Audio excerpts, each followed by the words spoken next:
जय जगन्नाथ सांग मैंने आज हूँ माघ सप्तमी तो माघ सप्तमी स्पेशल मु बनाऊँगी बिरी चकुड़ी। तो देखो सांग मैंने 3 ରୁ 4 घंटा पाखापाखि मु बिरी आउ चाउल को भिजेकी रखिदेली भल भाव में चकटी चकटिकी आम धोईदेवा। धोई सारापर तार गोटे बैटर बनइबा यही टाइप्र पेस्ट देखो मुझे मिक्सी में बहुत भल भाव में पेसी देती। आवश्यक अनुसार मु लुण नहीं स्वाद अनुसार टेस्ट अकॉर्डिंग मु लुण नहीं जाइए या पाखापाखि मु बटाबटी करके 2 ରୁ 3 घंटा रखिदेची।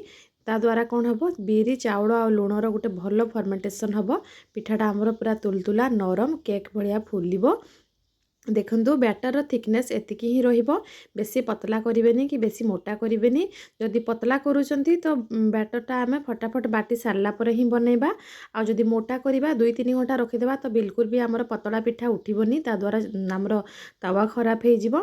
तो मोटा पिठा और पतला पिठा मोटा मतलब एटा नहीं जे आमे अधिक पिठौ आण एथिरे ऐड करिबा सेमिति नुहो सेटा स्पंजी हेबो फुलिबो आखि को देखा जिवो बहुत बड़ पिठाटे किंतु जेतेबेले आपण हाथ में एमती मुठा कर धरिदेवे से पूरा छोटटे हो जोटा कि पूरा जालीदार पिठा कह जाए।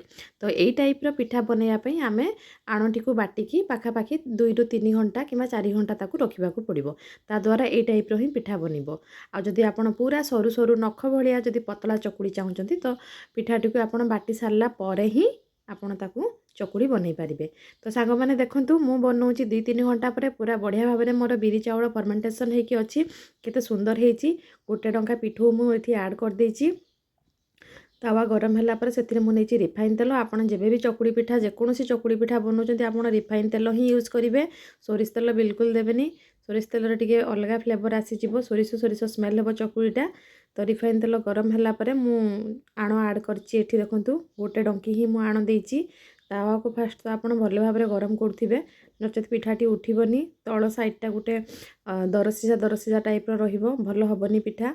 आउ एटा आपण बिल्कुल कभर भी करेंगे एमती ही छाड़ीदेवे। ऊपर देखंतु केते छोट छोट सब कणा होती ये सब कणा हेबार अर्थ होची कि पिठा आमर पूरा जालीदार बनुची केते सुंदर होती। देखंतु सांग माने पूरा फ्लपी फ्लपी। जदि आपण यही टाइप्र बैटर को आप बटाबटी करके रेडी करके फ्रिज रे रखिए तो आराम से 3-4 दिन आप रखिकी यही टाइप्र तुलतुला नरम स्पंजी जालीदार पिठा आप खाइबे। आउ जदि आपण वर्किंग पर्सन अच्छी बाहर को जाउछंती काम बिजी रोचंती तो आपण सप्ताह रे गोटे दिन याकू ए बैटरटा बनैकी ताको आपण जेकोसी टिफिन बा कंटेनर रे कवर करके आराम से ताको फ्रिज रे आपण 4-5 दिन रखि पारिबे। जेते बडे आपणकर आवश्यक आपण ताको बाहर करिवे बैटर को 2-4 थर गोड़ा गोड़ी करदेबे। आउ नॉर्मली तवा गरम करके ये टाइप्र जालीदार स्पंजी पिठा बनैकी आपण खाई पारिबे बहुत ही टेस्टी लगे। कह जाए कि आणटी आमर जेतिकी जेतिकी पुराणा हम सेतिकी सेतिकी भल लगे। आउ जदि आपण फ्रिज रे रखु नाहंती ताहले याकू आपण 12 घंटा मध्य ही एई पिठाटा ही आपण खाइबे बनैकी। ताठू जदि अधिक रखिबे तो एटा पूरा खट्टा हो जिवो जेहेतु बिरी पड़िछि। आ जदि आपण अरुआ उषुना ए दी टाइप्र ही चाउल ऐड करचंती तो सी आपण 15-20 दिन रही जिवो फ्रिज रे। आ जदि आपण बाहर रखुचंती ताहले 24 घंटा आराम से सी रही जिवो खट्टा हबनी। आउ गोटे भी अच्छी आपण आमर जो उषुना भात बढ़ी जाऊँगी से अरुआ चाउल देकी चकुड़ी बहुत बढ़िया हम। तो यहाँ तो मु बिरी चाउल को लेकिन बनई आपन जदि आउ किछि नुआ नुआ आइटम जमती कि आमर रहिला लाउ चकुड़ी सरू चकुड़ी बुढ़ा चकुड़ी आउ पियाज पत्र दिया चकुड़ी अरुआ उसिला चकुड़ी अरुआ उषुना भात दिया चकुड़ी ये टाइप्र विभिन्न प्रकार चकुड़ी अच्छी।